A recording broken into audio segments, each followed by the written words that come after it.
আমার নাম অশোক কুমার বাড়ি। এই ভাঙনের পাশেই আমার বাড়ি। এই রাস্তাটা হলো চৌগাছি টু গোয়ালদা। এই রাস্তা 1 মাস আগে সংস্কার হয়েছে, সারেছে, কিন্তু আবার প্রবল বর্ষণে এই রাস্তাটা ভেঙে গেছে।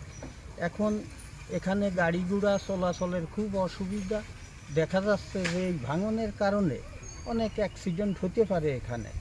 আবার এই যেভাবে ভাঙন শুরু হয়েছে, আবার যদি এইভাবে বৃষ্টি হয় তা দেখা যাচ্ছে যে এই পাকা রোডটাই থাকবে না, ভেঙে খালের ভিতরে চলে যাবে। তো আমরা মনে করি, আমি মনে করি যে এই যে কাজটা যে হয়েছে, আমার মনে হয় কিছুটা অনভিজ্ঞতার কারণে হয়েছে আমার যা ধারণা। কারণ হচ্ছে যে এর পাশের অপোজিট সাইডে, খালের অপোজিট সাইডে যে সমস্ত জায়গায় পানি জমিয়ে থাকে, এই পানিগুলো নিষ্কাশনের কায়দা না করলে আমার মনে হয় এই রাস্তা টেকবে না।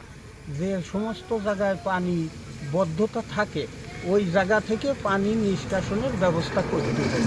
এইটা যদি করা হয় তা আমার মনে হয় এই রাস্তা সংস্কার করলে হয়তোবা টিকবে, আমার যা ধারণা।